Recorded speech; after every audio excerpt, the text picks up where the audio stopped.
I'm Sarah Balascio, board certified art therapist at the Wellness Center. This is our once a week drawing group, and you don't need any art skills. In fact, it's more about what you're thinking and feeling while you're doing art. This is our last one for a little while. They're all recorded though. You can always go back, look if you missed any, and check some out. And we'll be starting up more programming in July. So before I start, I want to read our waiver. I have to read each week.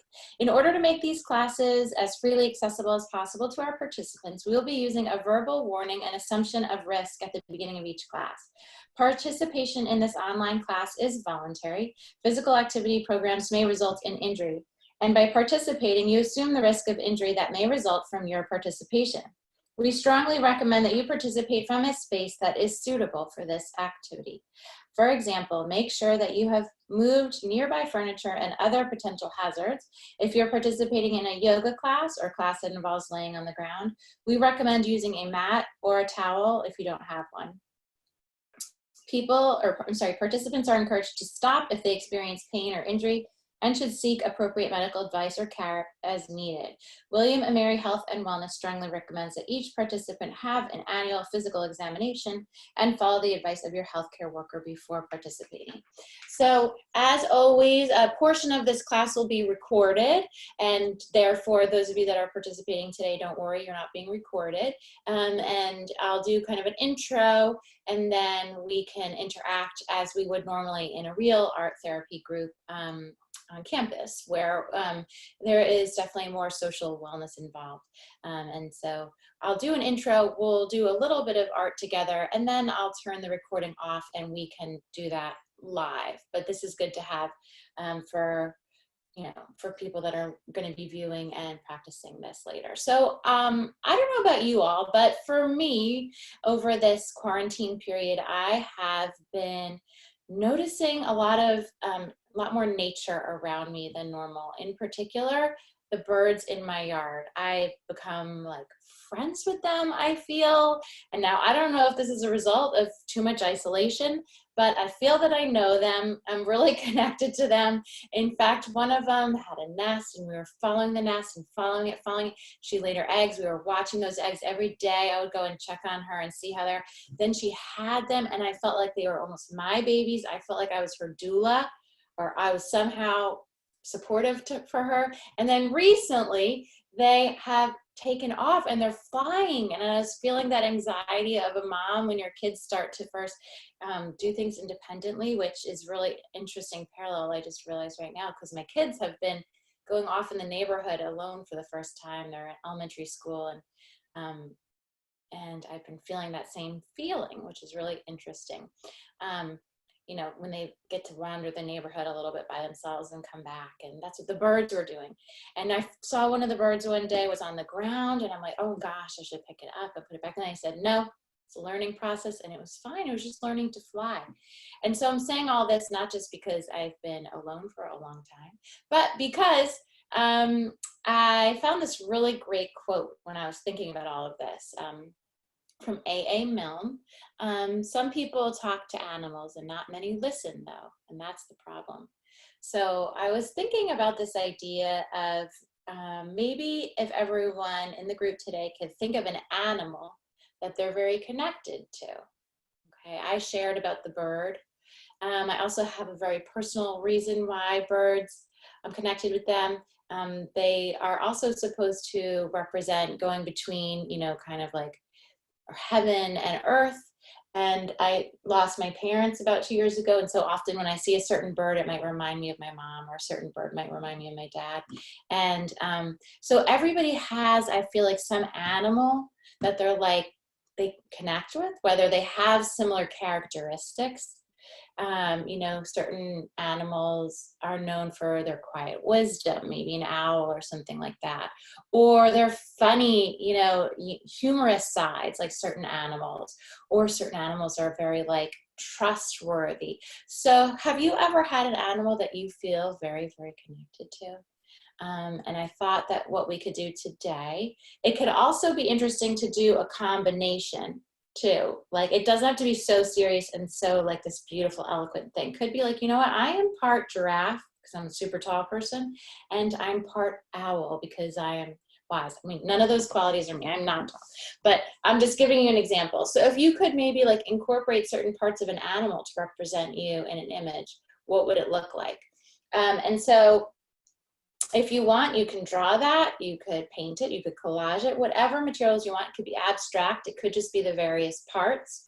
But I thought that might be interesting to do, to think about today. If there's an animal you're very connected to it for a certain reason, let's create it. And it could be multiple and various parts.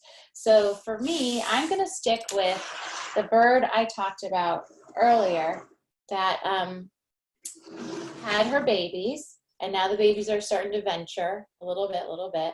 And I got really into it, and I'm not a bird person, but I found out it's called a mourning dove. And so I'm gonna look at her, and I wanna show you guys what I do. I am not like, yes, I've done a lot of art and I do art all the time, but I'm not the type of artist that, let me get my glasses. I'm not the type of artist that can just say, oh, I'm gonna do a mourning dove and whip up a mourning dove. So what I do is something like this, and I wanna give you guys a little at-home example. So I would go on my computer or phone or whatever and like look up the animal and whatever medium I'm doing. So I'm gonna share my screen to show you guys this. So like for example, I just went and Googled, this is the type of bird, I just Googled mourning dove and watercolor. If I'm gonna be sketching it, I would enter something like, sometimes I even write cartoon for drawing because it'll make it very simple like this, for example, and then you can add like whatever colors or whatever you needed to it. So oftentimes I do that, and I just wanted to show you that because it's just an easy trick. So then you can look at stuff. So why don't you guys at home now grab whatever materials you'd like to use, start thinking about, or you can even Google different characteristics, like what animals are very, you know, and whatever quality you want to add. Maybe you're a very like cognitive person. What animals are a certain characteristic? I stopped sharing, right? Can you guys give me a thumbs up? Is it just me on the screen? Yes. Okay, thanks. So I would love to hear from you guys too. I'm going to be painting my mourning dove, but if you wouldn't mind, you can, if you feel like it, those of you that are here right now, you could write in the message any ideas of different animals you're thinking of. So I'm going to begin with drawing, and then I'm going to add my watercolor, but I would love to hear what animals you guys are doing. Oh my gosh, we even have some real animals visiting. There goes somebody's doggy again. So maybe it's your dog. Maybe you're like just a dog person or a cat person. So if you could be an animal, what would you be? Or what animal are you very connected to? So I'm gonna start sketching my bird, my mourning dove. And it'd be very interesting to look up the characteristics of this type of bird too. But I was just so struck by what a good mom she was. Gosh, if I could be anything like her, I think I would feel very proud in the end. It was funny because at first I'm like, is that a pigeon? I don't know that much about birds. Clearly, I also grew up in the New York area. I'm like, there's a pigeon laying eggs in my backyard. But no, it's a mourning dove, I found out. So I learned all about her. And I felt really close. I was really proud of her when she had those babies. And you can, again, you can look up the characteristics of whatever your animal is. Too, even a particular type of bird or something. So as you can see here, I'll show you the start. And I'm going to give you guys a couple little tips on watercolor while we're here too. You can see the start. I just did a light sketch in pencil, right? That's it. And then I want to show you a couple tips with watercolor. This is a fun set I was given And it's a travel set, so it folds all up. It's pretty cute, and the water goes in the top. But some tips about watercolor I wanted to share. Watercolor, you need water to make it go. And the more water you have, the paler the color. Less water, the more intense the color. So this guy is kind of an all over grayish purple. So I'm gonna mix some colors like that. And then I'll show you my example.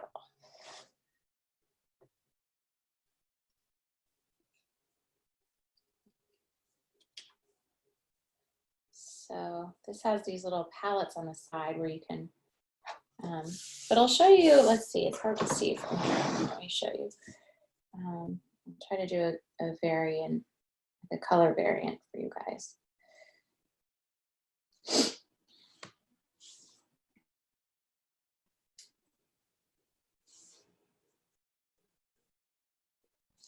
So this would be kind of like the difference. I just want to show you quickly. As you can see, the shades of blue. So this is less water. This is more water. You can see it's even dripping. So the less water, the more vibrant, and the more water, the paler the color gets. If you do have any old watercolors lying around, they can be kind of fun to experiment. So I'd love to hear, you guys can write a little comment on what animal you're thinking, unless you want to leave it as a surprise for us at the end. And we'll see. Maybe there's a certain animal you've always connected with. Oh, people wrote, yay. Oh, Maddie picked an elephant, wow. And somebody else, Jamie, picked a seal. Interesting, I wonder about those qualities. I'll have to think about it. And you know, it doesn't have to be realistic. You could do like the shape of the animal and inside a totally different design, like maybe just something you think is really beautiful or something to represent you. Let me do this guy's eye.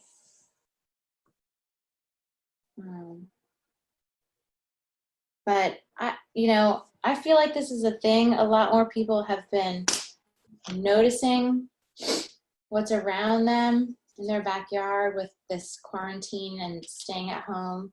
I've heard that from a lot of people. We're just so involved now here in my backyard, my kiddos, everybody, we're really getting attached to all these different birds. And, you know, I think before when we were so busy, we may not have noticed them. And of course, we're all hearing all the really good news about how everybody staying at home more and driving less has actually done some pretty good things for the earth. So although this has been such a difficult time in a lot of ways and very dark, you know, for a lot of people with loss, maybe some parts of it are okay, the nature parts that have been recovering. So I guess that's one way to look at it, huh? My mourning dove, let me see, they also have some brown parts. Another thing I wanted to show you, a little technique, if you ever make a really big mess with watercolor, like I kind of did here, that too dark brown spot, all you do is take a tissue and see how quickly it picks it up. It's kind of neat. So whatever medium you choose to do it with. And again, it doesn't have to be realistic. And like I said, I love to just go and find some image or some example to work from. Some people have that innate ability to just recreate something in their mind, and I don't. And I, as an art therapist, I often talk about how I don't think that people are born artists or not. I think it has to do with more the amount of time that people focus on it. And, you know, for example, I liked doing art as a kid, and so I did more, and so then therefore I got better at it. But I don't think it's a thing of like you're born an artist or you're not. That's how I've always felt. But I think it's a matter of just practice and doing it more. And then some people get intimidated over over time. I don't know, maybe some of those mean art teachers growing up just said mean things. So, but that's not at all what art therapy is about, so.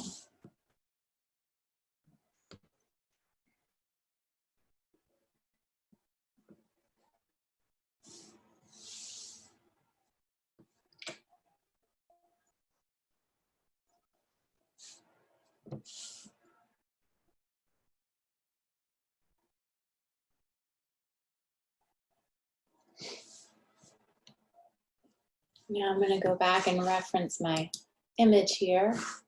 Okay. And it's good to keep doing that every now and then.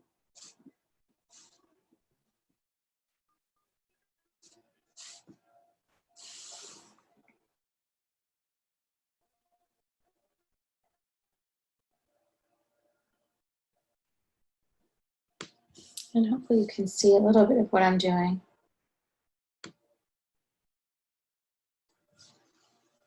And in a few minutes, I will go ahead and turn the recording off because we don't need to just watch me painting. Although a lot of people like that, like to watch painting. Like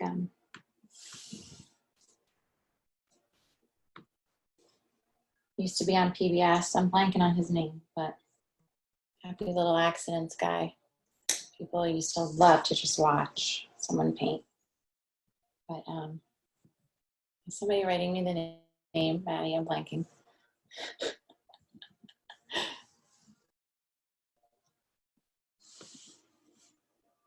Oh, I'm having a little bit of a blip.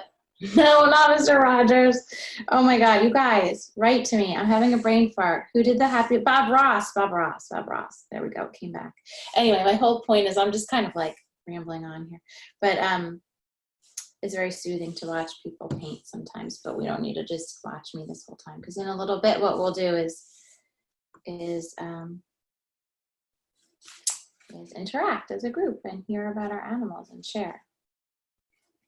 But I just have been connected more to animals over this time and was wondering if other people have been too. So whether our pets, and we've been hearing all about how, you know, the humane societies, they're sold out. Everybody's adopting animals, and hopefully they continue to take care of them and things. But it is a good time to connect with animals right now since we're all at home.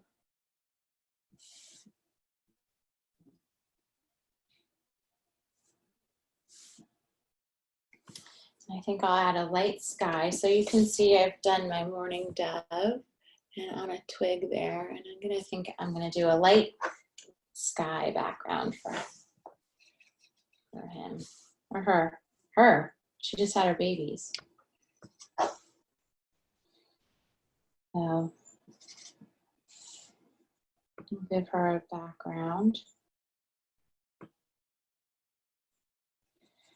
And for those of you that haven't played with watercolor, you might even have a very simple watercolor kit at home, which I do. I have my kids I use a lot. It doesn't have to be anything fancy, I promise you that. And it's just fun to just experiment and notice the lightness and the darkness and how applying it different ways with more water, less water, is kind of fun. Now this is really a drawing for wellness class, but today I thought I would branch out with my medium a little bit just for fun. But of course, everybody at home, you can just sketch with whatever materials you have. Pencils, markers, crayons. A lot of people have been doing art with crayons in this class too. Whatever we have access to. And just experiment and in that mindful place, right? A non-judgmental stance, like, hey, I'm just going to experiment with this, whatever animal I am channeling or emphasizing today, and leave it at that. It doesn't have to be perfect. It doesn't have to look exact. In fact, I often emphasize abstract art for just that reason, right? How could you abstractly represent your animal? That's another fun thing too.